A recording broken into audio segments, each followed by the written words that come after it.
Hello, my fellow animated dead. Welcome back to the Tomb Kings campaign. Don't call me animated dead. Well, okay, I guess I shouldn't. I don't know what your week was like, but I guess I feel like the animated dead. It was a very busy week, as was evidenced by the fact that I couldn't make you all any content. I had a lot going on, both at work, outside of work. I had service stuff going on that I needed to help with, just a whole bunch. And then we had family visit in the middle. So again, if you ever see me like going for a period of time without videos, it's just because I'm really busy. Don't assume the worst. If anything actually bad happens, I'll let you all know. But in any case, yeah. So I want to continue a little bit more. I think this is probably the last episode of this Tomb Kings campaign I'm gonna do. And some of you might be like, well, we didn't get to see every episode, or every turn. We didn't see some of this. I get it. This one was meant to kind of just give an example of this new old world map, and also to kind of refamiliarize myself with some Tomb Kings gameplay, because I was excited about them being mentioned in the old world stuff that's coming up, so I figured it was a 2-for-1. What I will do, though, is I'm probably going to cover one more campaign on this mod, and what we'll do on that one is I'll show you every turn for a while, just to show you how it plays on this map. So you all give me some ideas, which factions you think would be fun ones to see. Basically, any faction you can imagine is on the map, so let me know. Other than that, I'm going to go ahead and continue for now. You can see that my economy is absolutely rolling, and a fair bit has happened since the last time you all saw it. I've captured a lot of territory, the most recent of which was against Volkmar. Well, essentially what had happened was I beat the crap out of the elves and sent them packing. It does look like they're coming back for revenge, so the timing for that is actually rather bad, because this army just picked up Skarven Plague, so not great timing for me. Good thing is I have Grand Hierophant Katep here, who is also ready to meet this new elven threat, so I'll roll him out here. I figured the elves would come back for revenge at some point. Teclis got completely displaced by us. And so I also knocked out Volkmar, as I had mentioned there a few times, and I'm in the process of still killing him. There was a Vermintide that popped up as an in-game scenario, and some of you might be like, how come we didn't see those battles? That was probably exciting. They're not. They're horrible. Like, in fact, I need to just remember to uncheck Vermintide. I hate fighting the Skaven. Like, I hate it. They are so annoying to play against. Like, everything shoots. Everything is absolutely overpowered in the hands of the AI, and they are just beyond annoying to play against. The way they do ambushes sometimes, like everything about them just makes me scratch my face, like I can't stand it. I did manage to kill 3 or 4 of their armies in extremely long, tedious corner camping battles with lots of shenaniganry, and I'm going to have to push back against them now, because of course when the Skaven came out of Vermintide, they started right up here in the midst of the Clan Angren dwarves, and I was excited because I was like, oh, the Skaven might take out Karak Lune here, and then I can come and take it back and get the book that's there. Oh no, the Skaven made one minor attack on the dwarves and then decided, you know what, the dwarves are cool and all, and yes, we have a lot of hatred towards them, but we're going to focus all of our armies and attention on the player. And that is exactly what they did, so I defeated about 5 or 6 of their armies with my one over the course of several turns by tricking them, ambushing them, falling back, playing on AI sentiments. It was really quite boring. And let us never speak of this Vermintide again. In fact, we're going to uncheck that one in the next one. But again, this is a personal thing for me with the Skaven. I find them extremely undesirable to use. You may not feel the same way, and if that's the case, it's totally fine. I understand. Alright, so I do want to put some hurt on one of Volkmar's armies here, though, but I also want to put my 2 armies together here, because the AI has multiple armies in the vicinity. They have a Hellstorm rocket battery, which will be quite concerning. They have multiple Demigryph Knights. 2 of them are carrying halberds, so we'll have to give those some respect. We do have Sepulchral Stalkers, which won't be bad, but I mean, Demigryph Knights with halberds are quite capable. So we're going to need to knock out their long range to begin with, and then we'll move in for the kill. Alright, I decided to give you all a little bit more cinematic view of the battles in this episode, just for fun. I don't usually have time to make all these cinematic, but I feel like the Tomb Kings deserve a little cinematography here. I have my Ushabti Great Bows moving up. I'm going to get in range of their rocket batteries. My Sepulchral Stalkers do have the stalk trait, even though they don't really look like it. So they can't be seen at the moment. And boy, this battlefield is absolutely beautiful.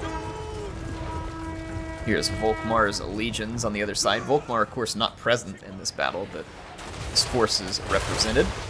And my Ushabti Great Bows are able to get in and close the distance with these rockets. I kept my infantry back at a safe distance, and the humans just have no place to hide from the wrath of my Great Bows, nor do they have a unit that is really appropriate for countering Great Bows. Now, they did move some spearmen forward in order to try and stop me, so I sent my Tomb Prince and my Sphinx here, which is actually where my lord's at. I'm going to come start smashing their infantry line. Now this garners the attention of some of their Demigryph Knights and more of their units. I'm going to fall back away from that, and my Sepulchral Stalkers, I was hoping for shots, but forgot that I moved my Great Bows in front, so this wasn't perfect positioning on my part. I'm kind of blocking some of my own line of fire here. I did go ahead and net the Demigryph Knight, the net of Amentok,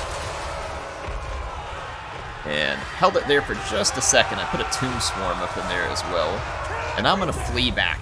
There's no reason for me to sit out here in front of all of my infantry support. I'm going to go ahead and flee back. I've got more Necropolis Knights, I've got Nehekara Horsemen ready to support, and I'm going to just force my units backwards. We'll take a little bit of damage here, but it shouldn't be that big a deal. Now, the forces of Volkmar have these Man-Eaters as part of their forces as well, so they're going to add a little bit of color and stuff here.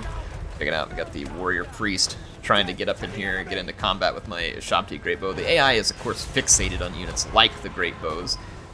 They get fixated on spellcasters and ranged units, which, again, to some degree makes sense, but sometimes the AI is just hopelessly fixated on these units to their detriment. So I got the Necro Knights. I'm going to bring them in here to stop this pursuit, and then I'm going to have to give a retreat order about 600 more times to my Great Bows to get them to actually leave and not turn around in the combat. But that's just Total War Warhammer for us. We are quite used to that by this point. You can see my Sepulchral Stalkers taking cheeky shots here at the approaching Greatswords. I love it. Sepulchral Stalkers are such a cool-looking unit, by the way. One has to appreciate that. That poison spitting in here, and here comes the kitty cat to play. Greatswords are not going to like that one bit, nor will they be able to do much about it. So I do believe that almost all of my Great Bows, again, after about 700 orders, are now out of the fight. And my Necro Knights are taking a bit of a beating here. These are not the specific anti-large variant, so they won't cut through those targets quite as quickly. But they are still good nonetheless. You can see the Great Swordsmen pushed back near immediately on this flank. I have infantry moved up, and I'll be ready to bring them into support. I'm actually trying to get some shots with my Sepulchral Stalkers because of just the high damage that they do from range. They are, of course, very useful if you can get their short-range shots in, and then move into combat. They will be very deadly indeed. Now, some Demigryph Knights starting to move up on me over here again. These are the Halberd variants, so these are going to be quite deadly to my large units, but blobbing them up and shooting them with my Sepulchral Stalkers will be quite useful at this point. You can see that their captain is attacking me here, too. They all want a piece of my Tomb King. I'm not going to give it to them. So my Nehekara Horsemen and Sepulchral Stalkers come flying in to help reinforce here. And then I've got infantry coming to reinforce as well. And then back in the big main engagement, my Sepulchral Stalkers and Necropolis Knights are hammering away at the forces of the Empire. Their non-halberd Demigryph is trying to get through here. Actually, pretty nice bit of maneuvering there on the part of the AI. I have to give them credit. It's not something they pull off very often. And then they come around for a rear charge. But yeah, they are in bad shape. It's not good for them. Their Demigryph Knights are under fire by my Great Bows back here, and they are going to take some pretty extraordinary casualties at range. See those entities getting picked off, and that unit subsequently going to be made rather useless. Demigryph Knights out here continue to fight, but they're not matching up well against these overwhelming odds. And it is overwhelming odds. You can see my Sepulchral Stalkers and Tomb Guards now moving on to new targets. They're being shot from the back, but that'll be able to be handled. Nothing the Empire has thrown at us has really stuck in terms of being able to defeat me. I am going to pull my Necropolis Knights back. They've been in that fight for quite a long time. They're going to need a bit of a break. I don't want to lose them here. You can see my Sepulchral Stalkers and Tomb Guard combining nicely here in melee. And then we've got even more Tomb Guards swinging in. Gosh dang, man, this game is beautiful. It is a good-looking game. Pharaoh, of course, one of the few things that people will say good about it, is a good-looking game. This one is as well. And I wish this one had some of the upgraded graphics stuff we got in Pharaoh. because this one certainly has the better replayability. So there we go. We're going to come in and crash into the last bit of Empire forces. They should be about to chain route. In fact, I think they have. Yeah, their captain here is trying to fly away. Is going to poison him a little bit, and that's that, folks. Okay, that was a solid victory for us. And we're going to replenish our units a bit here. Or do I want the jar? Yeah, we'll replenish the units because they have other armies in the vicinity. And in fact, I'm going to take this army and I'm going to back up within reinforcement range of this other, so that it'll make me very unappealing for these other two armies to try and just jump on top of me and take advantage of the situation. So let's take a look at what I was working on here skill point wise. I've really been dumping a bunch into Canopic Jar Hoarder, and you'll notice that I have a lot of jars. I had access to salt, and I lost access to it, which is unfortunate because I had started creating a whole bunch of these weapons that have the hunger on it, the Blade of and Tarhak or whatever. So unfortunately, I'm not able to make those right now. If I look at others, though, like this one replenishes hit points. It's only got one use. That would be a cool one. We have this Elixir of Might, which could make certain units. We cannot make Potion of Toughness because we don't have medicinal plants. But I'm basically saving a whole bunch of jars for whenever I get. Ooh, actually, this one right here. That's a good one. It gives us spell resistance and regen and poison attacks. Let's make some of these while we're at it. Why, it's going to show me all that all over again. Okay, and then I'm going to come right back down here and make more. This will be a good way to use up some of our jars. I think we'll go ahead and make 3 of them real quick, because we should have enough. Yeah, we'll make 3. And then let's take a look at some of the leaders in these two armies who are currently up at war, to which that item would resound as a benefit. A Tomb Prince could certainly make use of such things. So if I go and look at the details here, I have this Blade of Setep, which is cool, but it does not come with that healing like some of those other blades that I made here. You can see a lot of them using those blades. So let's head down here to the enchanted item. We'll put that into play. I don't have a talisman available, but that'll be a good fit there. And then on this Lord, let's take a look. So character details. We do have a Talisman of Endurance and a Potion of Healing, so I probably won't use that special ability that does the regen, because this one's helping me to throw. Well, you know what? Is that better than a potion? It's probably better than a Potion of Healing, because the Potion of Healing is only a one-time deal. But then we can stick that Potion of Healing on someone else. The Potion of Healing probably heals faster. Here's that Lich Priest in this army as well. Let's get him some kind of weapon here. Ooh, a Bounce Spell of Banishment would be cool on a Lich Priest. And then let's... I don't think I have any armor available. I don't. But we can get him one of these to help him heal. So this army will now have quite a bit of healing amongst the leadership, which is good. This is definitely something we want. The Wand of... let's actually... Both of these are going to be good. Let's do Power Stone. And then that other army that is right here near us. Is that the one I did? Or is this the one? I can't remember. Okay, no, it's this one. I can throw the Potion of Healing over here. There we go. So now we've kind of got that put to better use. What do I have? A Shrieking Blade here? Ooh, I like that. Terror and Fear. But if, he's on a Skeleton Chariot. He's not on the... he's not on the War Sphinx yet. The War Sphinx will cause the terror, and we won't need such a thing. Let's take care of our skill point here. This was on our Tomb Prince. And I'm going to finish off training. I like to get my units chevroned up as quickly as possible. I'd like to get rid of these Nehekara warriors and replace them. They're a little too squishy for this point in the game. So we'll probably want to take care of that. I have a bunch of money right now, and we need to spend it improving our province. This is exactly what I was looking for, actually. Being able to go up to a tier 5 settlement, because these tier 5 settlements allow me access to the extremely elite units, and those are going to make a big difference. See, look, we have another tier 5 settlement right there.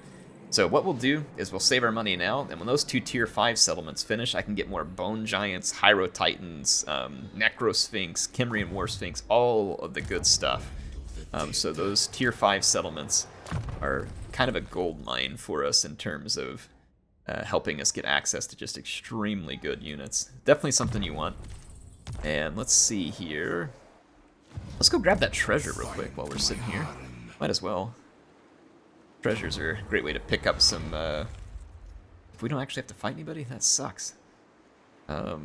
guess perform better in the campaign map. Got 1,000 treasury, and then Trunk of Maps is going to give us better drop chance and line of sight. Okay. I don't know if this army is going to be fighting over the next few turns, which is why I chose that. Oh well, we got 1,000 gold.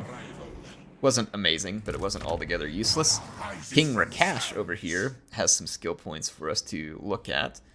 We can now unlock some of these. This one drops attrition. All is Mine is a good one because then we make more money after battles, and then Renowned and Feared is always good too because of the extra movement chance and better self-defense chance. The Dead Stance, yeah, the ambush chance is okay. Obviously, Lightning Strike is good too, so I'll go ahead and drop one in it. Let's head over here. I'm going to finish up Canopic Jar Hoarder because we can definitely get good stuff with the jars now, and we want to be getting as many jars as possible. Oh, look at this. We can get an extra Necrosphinx, an extra War Sphinx, or an extra Hierotitan. Oof, all of those are so much fun. I think that if I remember this army right, we're going to be fighting against dwarves probably, so I'm going to get a Hierotitan because that could be a fun one against the dwarves. And speaking of, I can't recruit Hierotitans here. It would take me a considerable length of time to pick one up from the... Yeah, 6 turns. That's frustrating. I'll have to wait a little bit because I am going to be busy going after the Skaven here in just a moment. And then we'll focus on getting that Hierotitan. Other than that, let's take care of any other unsettled skill points here. Jar Hoarder. Did I miss anybody? I'm going to scroll through here. Does not look like we did. And then I'm going to skip that and end us a turn. Yeah, I really like this campaign map. It is a bit different than the standard campaign map in the sense that the settlements are a little farther apart. You have to be a little smarter about where you're going to position armies and how you're going to expand. It takes a little more time and effort. I do think, though, it is a really fun way to play the game. It may not be everybody's favorite way to play the game, but I like it. And I think this map is fun in the sense that I love the Immortal Empires map. I don't have anything against Immortal Empires. But who would argue about just having another map that you can use? And that's where I love this mod, is it's just, again, a whole nother way to continue to enjoy this game. And that's one of the things that I love about Total War Warhammer, is that all 3 of the games have had a lot of enjoyment and multiple replays, just tons of fun in general. So I love this mod. Chaos Robbie, kudos to you, sir. Fantastic work. And there's actually an updated version of it that I'll use in the next playthrough that has even more settlements because he's still building it. It says we're going to take medium casualties to the Skaven here. I think not, because they don't have artillery. Now, if they do have warp lightning, so we'll probably take high casualties just to that alone. But I don't think this is going to be as bad as they say. Yeah, I think it's because it's a siege battle. And I could go ahead and just fight this right here and now, but a siege battle really favors the warp lightning in a big way. So I think I'm going to just try and force them to take action. So I'm going to continue that siege there. This is a settlement that I owned that the Skaven took from me. I could not avoid it. I had to sacrifice it as a means of keeping myself. I'm going to have to take this army and flee ahead of that. I picked up Skaven Plague from an army I killed at sea. And Skaven Plague, of course, still causes like attrition for 5 turns. I'm okay with plagues causing attrition on an army for a maximum of 2 turns, and even that is almost unbearable. In terms of like the way it slows the campaign down and makes you run away. 5 turns is obnoxious and completely over the top. So I'm okay with the plagues causing the inability to replenish. I am not okay with them causing that for that many turns on end, just as a personal preference. And I wish that could somehow be adjusted in the my dynasty. Oh, in the campaign, what do you call it? The campaign customizations. I am going to try something here. I'm actually going to stick this army in an ambush right in front of this other one, and we'll see if we can catch Volkmar in an ambush here. We'll make it look tempting to come after this. There are clan Pestilens nearby, too, which... More Skaven, yay. They're probably coming off the Vermintide as well. And by the way, my war with Volkmar was done in order to support our fellow kings Archon here. Let's go ahead and offer military access. I'm trying to build a relationship with Archon. I don't believe I can confederate with them, unfortunately, which is kind of weird. But I'm going to go ahead and do that. I don't know how confederation works with the Tomb Kings. I honestly don't remember. We may be able to. So I was supporting Archon, though, because Volkmar had attacked him, and I was basically trying to keep him alive. He was in a big fight with a lot of people around here. Plus, I needed a place to expand. Oh, also, speaking of which, my research right now is on the Wisdom of the 5th Dynasty, and then we're going to use the next turn. I'm going to need 200 Canopic Jars. We want to unlock Setep, the 5th Dynasty. So that'll be our goal. I'm only going to bring in 40-something jars. I really need win a victory this turn in order to get some extra jars, but I don't see one available for me to win right away. Yeah, I don't see something immediately available, unfortunately. I'm not really sure what to do with this army. I don't want to leave a big gaping hole in my defenses over here, because we are still at war with these southern realms. I did make peace with this Wood Elf faction. I'm upset that they took Sartosa from me, but I'll go avenge that later. I guess I'll take this army and march up here closer to the front lines, because we could get reinvaded, or I could head over and take more settlements off of Volkmar. So we'll take care of it that way. Again, we have a fair bit of money to spend. I will want to save some for whenever those tier 5 settlements are done, but that's 5 turns away, and we're making a lot, so we could spend some in the meantime, especially on stuff that's kind of cheap like this. I might just kind of go through and do a bunch of cheap buildings. In Badlands, it feels like I'm kind of constantly fighting with leadership there, but we're good at the moment. Feels risky to build much here, though, because we're almost certainly going to be attacked by Teclis here over the short run, so this is going to be over at Crooked Fang Fort, and this would be a safe spot to build a higher tier settlement at the moment.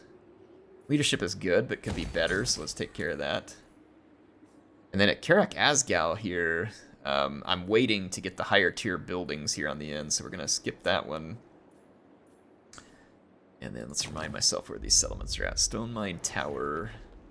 This could be a good one to go ahead and improve, because it's within the possible realm of an elf attack, and then I'm going to take advantage of those iron resources for our Canopic Jar, the mortuary cult stuff. There we go. So we've spent up most of our money. There's a little bit more we could do, but it's not the end of the world. Let me check the movement on my armies. We did not leave an army unmoved, so there we go. We'll end another turn. Yeah, I'm excited to try some other mods too. Some people, I actually had a comment from a long-time viewer. It was Clone Trooper Wheeler, which, by the way, awesome channel supporter, great individual. Appreciate all of the support he's given me over the years. But yeah, so he said, I thought you disliked mods. I do not. I don't, like, I always play with mods in my campaigns. They're usually just small ones, though. I don't dislike mods. I just don't use a lot of overhaul mods very often. This one is neat because it just reworks the map. Now, I've heard a lot of really good things about the SFO mod, and I do want to try it. I would say probably the reason it looks like I don't like mods is probably because I don't play them as often. Mostly due to the fact that I just sometimes feel like I don't have time to kind of figure out all of the ins and outs of them. I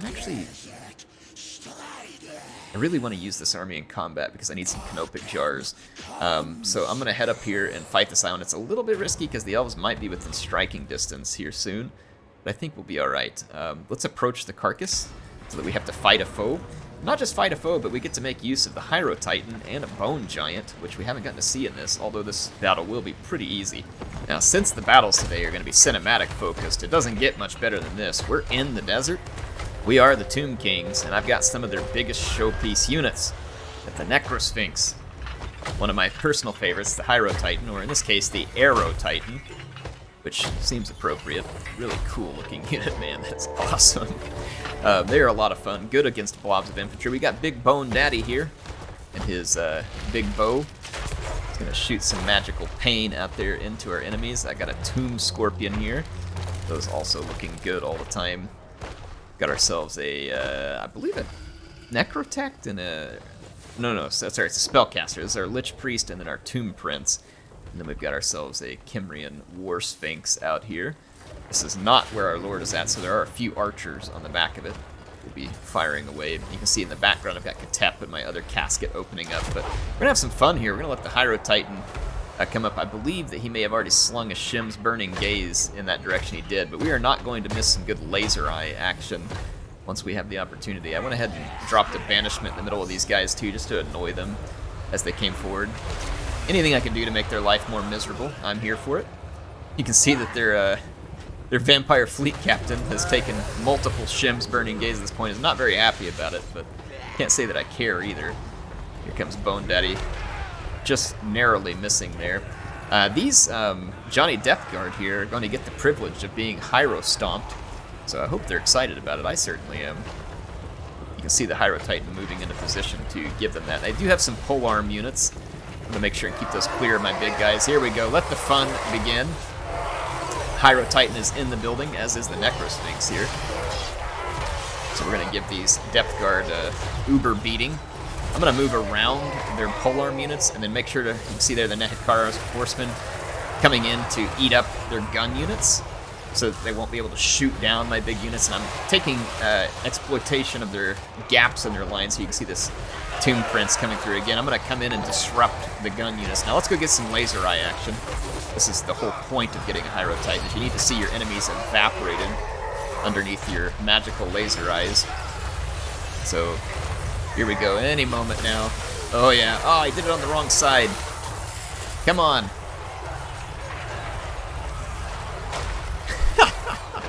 They're just stepping on these losers. And the Hierotitan is definitely one of the coolest looking units in the game. And that's honestly a moniker that's been given to a lot of units in this game.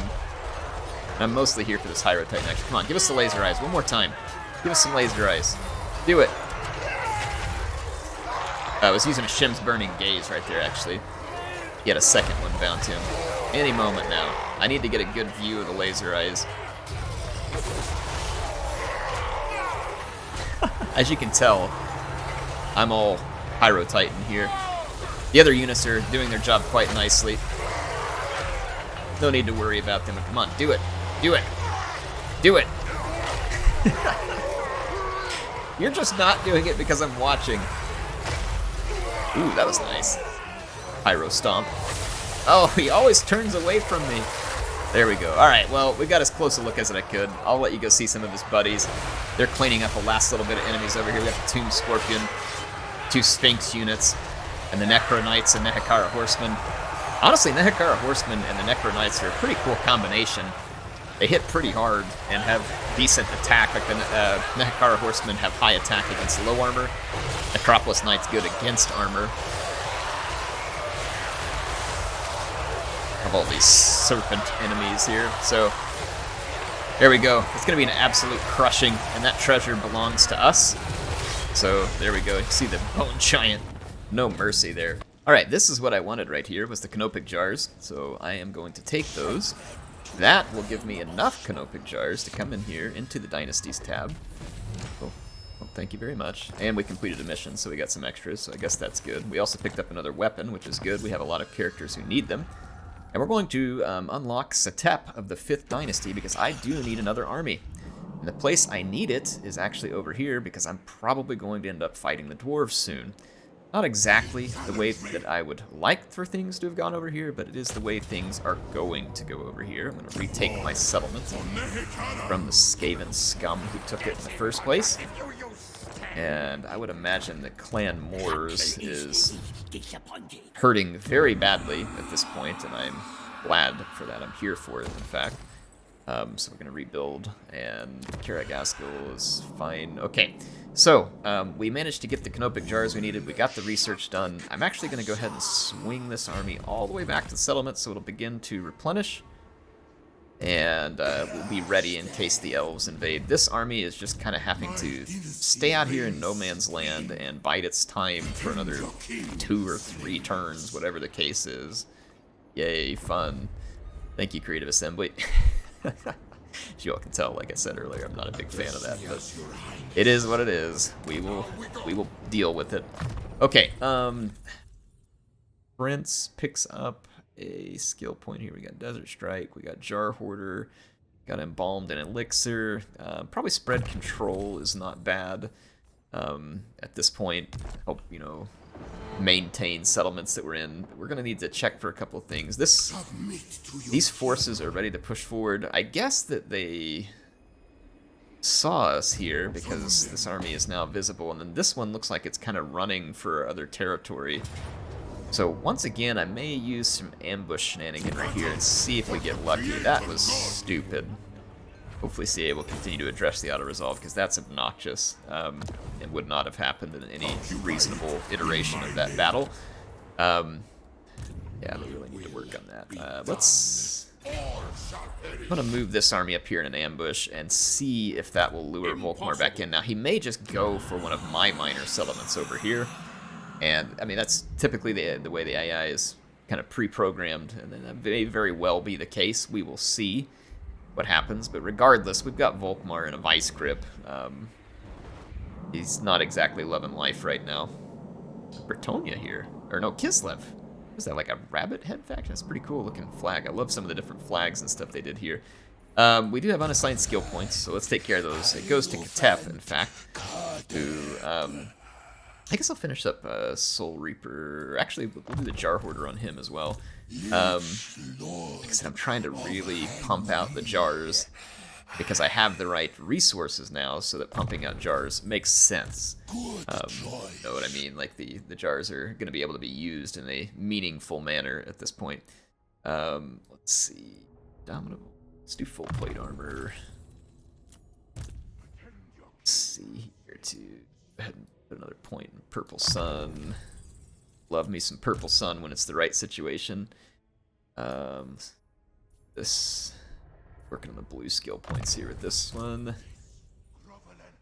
Ceremonial bandages, missile resistance is always a good thing for these units. And then let's do the same thing here.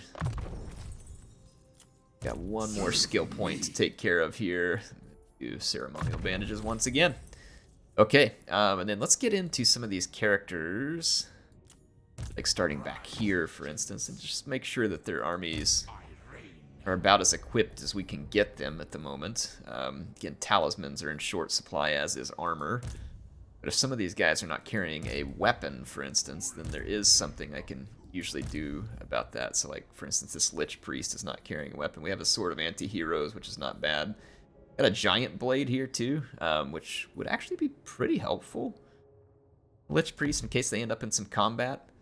They're not going to be world breakers, but they can certainly help get some more work done. Let's see how we're doing on blades. We're getting to the point where we've got pretty good options here. The Shrieking Blade. I'm going to leave the Shrieking Blade. Here we go. Let's get that Sword of Anti-Heroes. Then we have a Sword of Swift Slaying. So just trying to get any and all of these characters as well equipped as we can. Trickster Shard is just terrible. Except for maybe on a Lich Priest, which we have here. I'll put it on there. It's kind of hard to get that timed right. Actually, I'd rather just have the Wand of Jet, to be honest. Crown of Command, which is pretty much useless there, too. Alright, that'll work for now. Got them equipped. Which army was that was just showing there and was not replenishing well?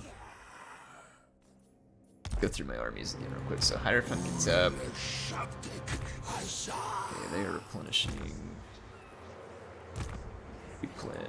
Okay, it's this one that had been running away. Okay, that makes sense. Yeah, they're still running away with Skaven Plague, and they should be fine where they're at.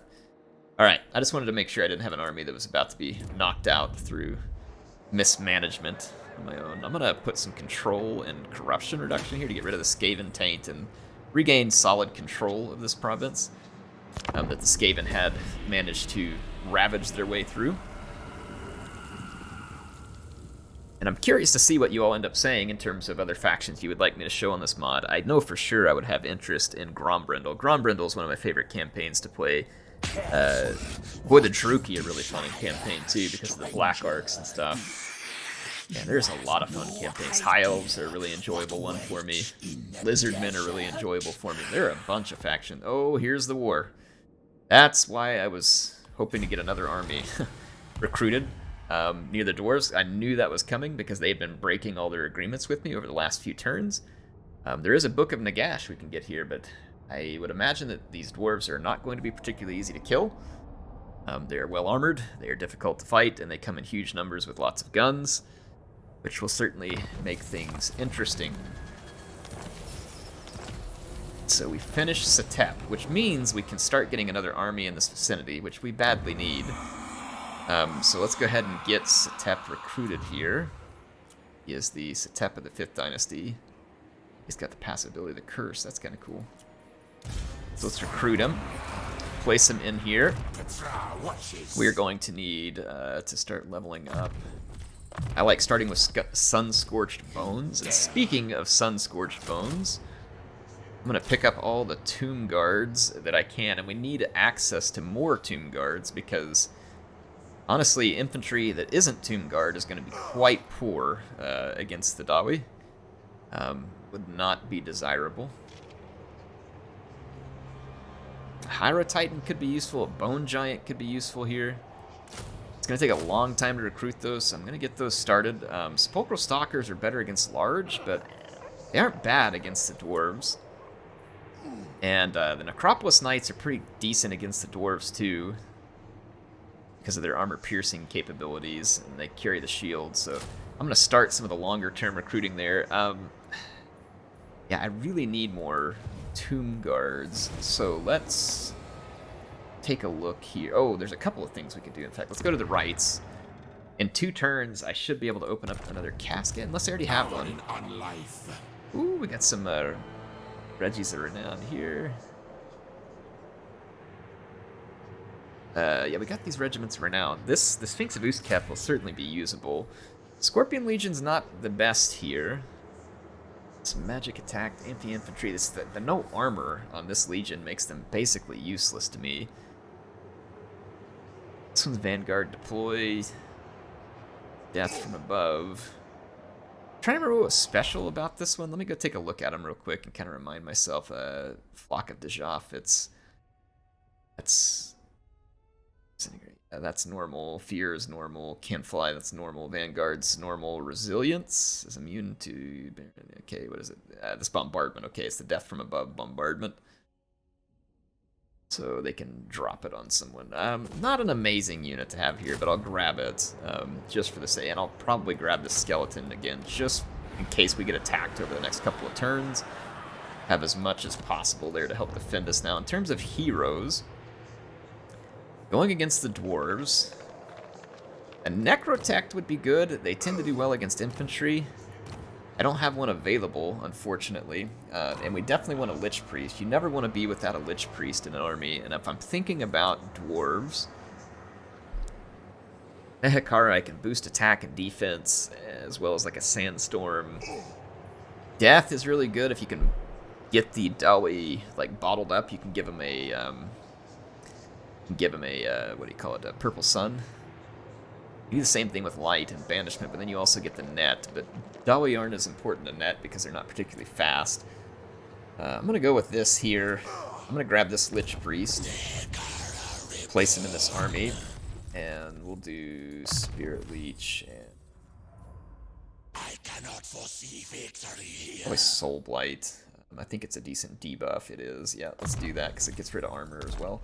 Alright, so we'll get Soul Blight, and then we need to open up a new Necrotect. And we can do that through our research, typically speaking. Yeah, right here. So we can get an extra Necrotect. And what do these do? So we get a bonus to Caskets and Screaming Skulls. That's definitely good. This one's going to buff up Knights. That's also good. This one further buffs the Knights and Caskets. Okay. And then I would imagine we're going to want to get started on the Wisdom of the 6th Dynasty as soon as possible. You can't have too many armies as the Tomb Kings because you don't pay for your armies. And so, like I said, you can't have too many of them.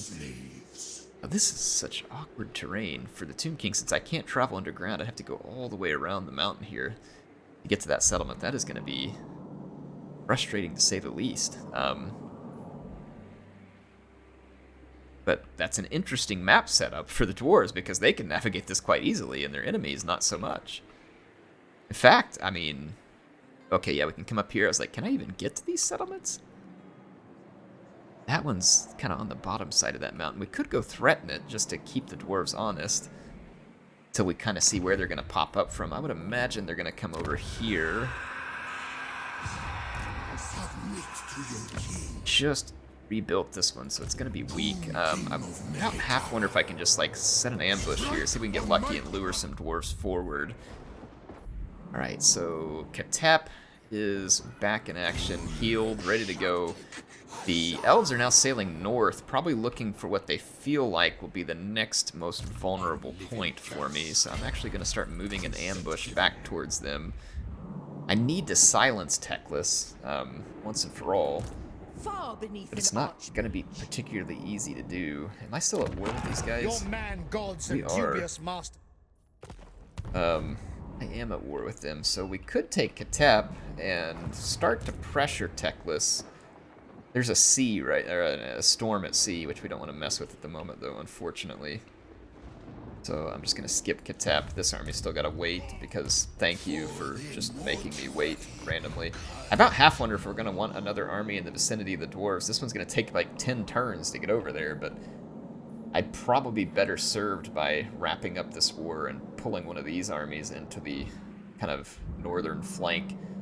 Karat Kadrin. We could use this army to go retake Sartosa, which would be helpful because we could pick up the salt there. And Sartosa would be relatively easy to defend with just the single army. Take a look at our skill points again. Let's do Canopic Jar. It's going to be our only skill point buff there. The AI didn't buy our trap here, unfortunately. But I might be able to close the distance here. And then take this army, and I don't think Volkmar will be able to get away from me here. So let's go score some more victories here. And that's probably where I'll end this episode and the look at this campaign. It's been a fun one, and I'm looking forward to doing more. Yeah, let's go ahead and kill Volkmar. So Volkmar's forces opposite of us. I'm definitely concerned about this Luminarch of Hish. This will be a powerful unit, especially since it was buffed in the missile or projectiles 2.0 or whatever they did to change those. So homing missiles 2.0, whatever they called it. There's some pretty good units over there. They do have some handguns. They've got some archers, which I'm unconcerned about. Huntsmen. No, they're huntsmen, my bad, yeah, because they're spaced out. I am concerned about huntsmen. They're a dangerous unit. And then, of course, Volkmar himself is a pretty dangerous unit. My casket has already opened fire on these Empire Greatswordsmen. I want to point this out because it doesn't happen often, but the AI did something really smart here. They pulled their Luminarch back as far away from my great bows as they could, and then turned around and fired at me from outside of range, and it's going to be an effective hit here. This kind of sucks for me. So I don't have range on their Luminarch. That was actually a really cool move. But to counter that, since they think they're going to be, cheeky here, I just target everything on Volkmar, and Volkmar is getting utterly shredded at the moment by a combination of the Shamti Greatbow and the Bone Daddy back there. You can see that he is in big trouble. Big trouble indeed. And this is going to force some action on the part of the Empire. I am going to have to retreat these Greatbows. They took 2 shots from the Luminarch and are in pretty rough shape. Not surprising, Luminarchs are brutally powerful, and should be. They're expensive units that take a long time to recruit. Here comes that shot right here. Oof. Yeah, very nice, very nice. So, yeah, this is going to force the Empire forward, and I'm going to fall back on this note, and I'm going to continue to bombard the enemy, and I'm even going to throw a Tomb Swarm on them, which is an army ability. This will basically just damage a bunch of their units that are all blobbed up moving around this terrain, because we are out here in the Badlands, after all. But yeah, let's see Volkmar's army. This is the Tomb Swarm they're about to get, so if the Empire likes Scarab Beetles, then today is their day, because they're going to come swarming in here.